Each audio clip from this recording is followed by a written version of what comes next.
So if you are taking a thyroid medication and you still feel exhausted, the following information could be exactly why. And it's probably not because you need a higher dose. It's probably because no one ever taught you how to retrain your immune system. And that is exactly what you need to do.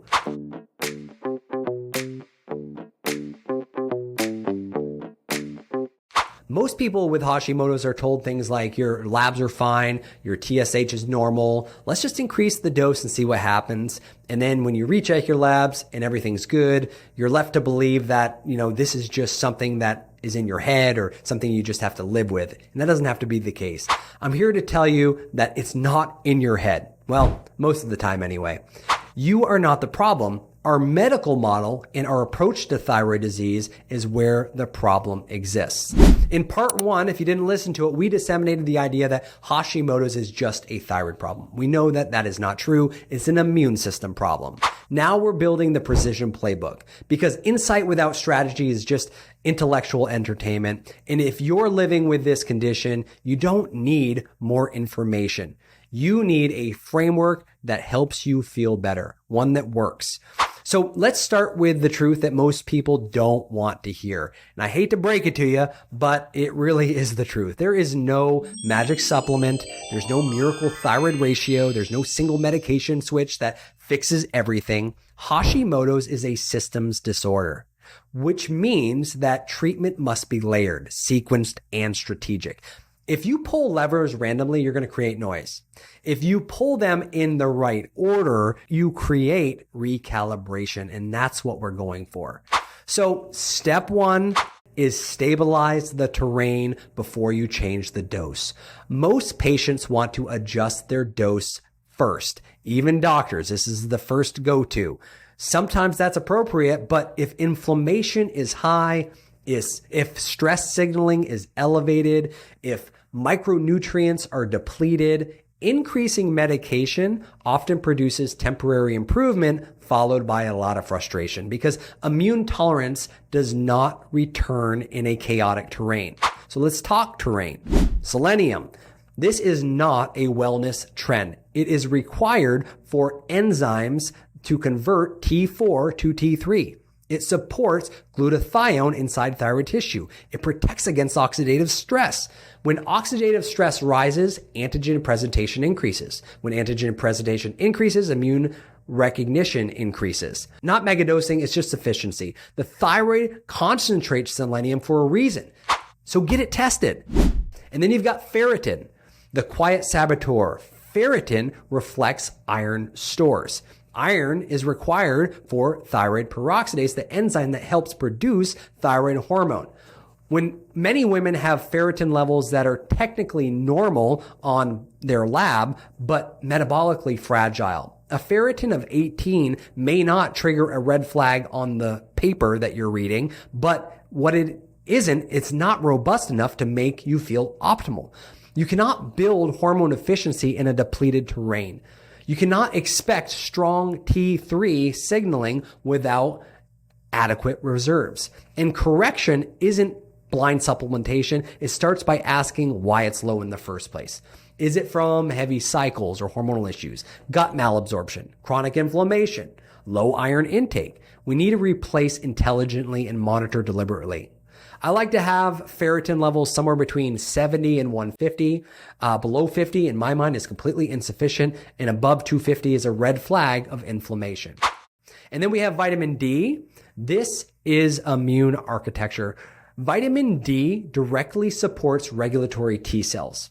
Regulatory T cells are what prevent autoimmune misfires. If they're weak, immune discrimination weakens. Optimizing vitamin D is not optional when you're trying to fix autoimmune terrain. It's foundational. Now, a level of 32 is not sufficient. You want to have your levels somewhere between 60 and 80 at a minimum. And then there's zinc. Zinc influences T cell balance, cytokine modulation, thyroid receptor binding. You can have adequate hormone levels in the bloodstream, but if receptor sensitivity is impaired, you will not feel better. And this is why patients say, my labs improved, but I just didn't. Hormone therapy without receptor responsiveness is incomplete therapy. And this is something that never gets addressed. Now let's talk about something that derails treatment plans almost more than anything else I see in my practice. And that is stress physiology. You cannot force high output metabolism in a body that perceives a threat. If your cortisol is elevated, if your sleep is fragmented, if your blood sugar is unstable, increasing thyroid medication in these circumstances can amplify anxiety, palpitations, and insomnia, and more. In these situations, you're stepping on the gas while the emergency brake is still engaged. Sequence really does matter. You need to stabilize your sleep, stabilize your stress, stabilize your blood sugar, and then you work on optimizing your thyroid output, not the other way around. So now let's disseminate some of the medication dogma that's out there, because there's a lot of it going around. There is no morally superior thyroid medication in my experience. There is only physiology.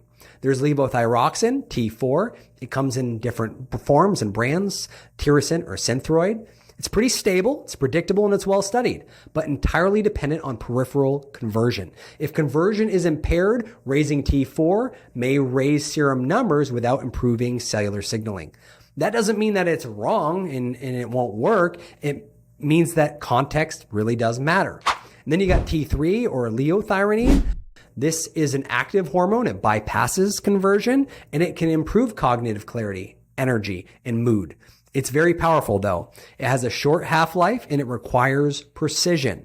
If you overdo T3 or something like Cytomel, you can provoke anxiety and palpitations, insomnia, and I see a lot of hair loss with this as well. Power requires discipline. Then there's combination therapies. You got the T4 with the T3 like levothyroxine plus Cytomel. It's not for everyone, but it does have its benefit in certain populations. Genetic differences influence conversion. Inflammatory load influences response. Stress physiology influences response, and this needs to be individualized. Natural desiccated thyroid, it's not outdated. It's not universally superior. It's a tool. Some really do thrive on this. I do like this hormone, but some feel overstimulated. There's dogma in either direction on this medication, so you got to be careful. Compounded T4 and T3, this allows customized ratio. It's a much cleaner product because it's compounded and you can be very precise. Medication does not replace the fact that your immune system is going awry. An escalating dose while ignoring immune drivers is like upgrading your Wi-Fi in your house with corrupted wiring. That's why we go upstream, because replacing hormone does not recalibrate your immune system. Here are some of my favorites. Low-dose naltrexone, also known as LDN.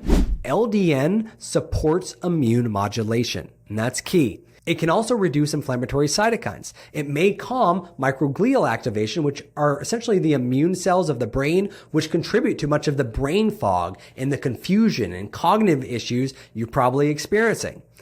Some people really love LDN. Some people thrive on it. Other people see a subtle benefit. But it's definitely something that you want to look into because it can really make a big difference and doesn't come with a lot of side effects. It's not suppressive, it's regulatory, and that's what we're looking for. And then there's peptides, which are my personal favorites.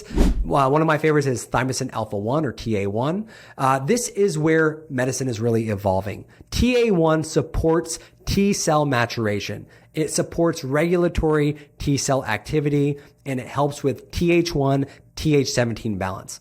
Autoimmune disease is not immune weakness. It is immune confusion. And suppressing immunity can reduce your symptoms, but recalibrating immune discrimination addresses mechanism. In practice, improvements here are rarely explosive. They're steady. Resilience increases, inflammatory reactivity decreases, recovery improves. That is recalibration. And finally, we've got environmental and metabolic cleanup.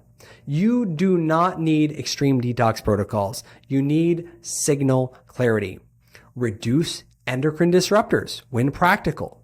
Reduce ultra-processed inflammatory foods when you can.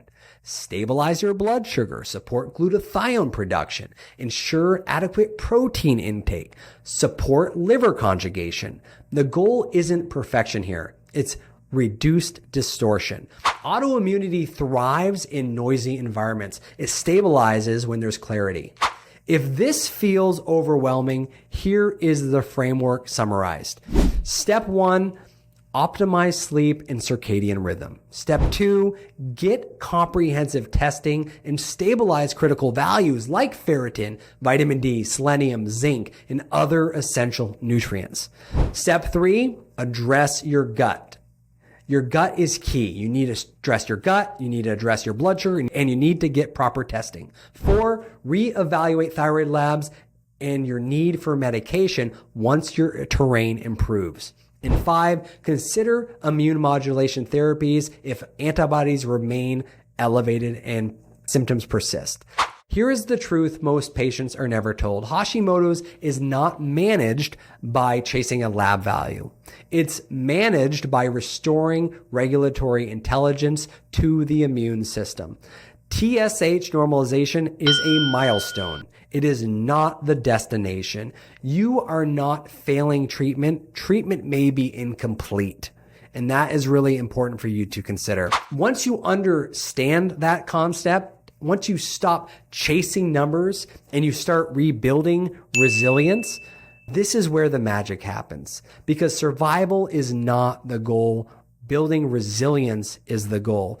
And resilience is built. It is not prescribed.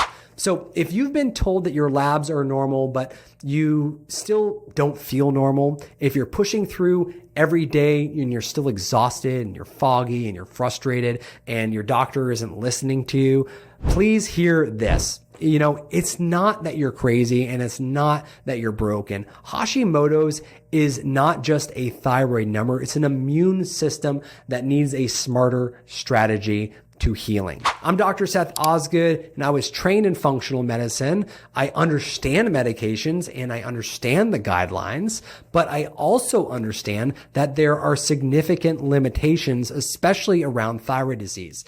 If you're ready to take a different approach, if you're looking for a deeper systems-based approach, one that looks at your immune system, your stress, your gut, your hormones, looks for infections and all of the other influencers of immune dysfunction, not just your TSH, I invite you to look at our website, grassrootsfunctionalmedicine.com, and consider scheduling a discovery call with our team and to figure out if maybe partnering with us is a good next step. And it might not be, and that's okay. This is a free call. There's no pressure, just a real conversation about what is possible when you take the right approach. Because again, survival isn't the goal, thriving is.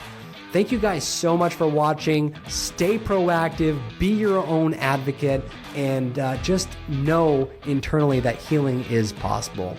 You guys stay strong and have a blessed day, and we'll talk to you guys soon. Thanks. Thank you so much for watching. If you'd like more videos that help you understand autoimmunity and functional medicine in a simple, practical way, be sure to visit our YouTube channel for more educational content designed just for you. You can also register for our free Knowledge Hub, where you'll receive exclusive updates, deeper insights on our topics, and the latest health information to support your journey. We're so grateful you're here, and don't forget to like this video and subscribe so you never miss an update. See you in the next video.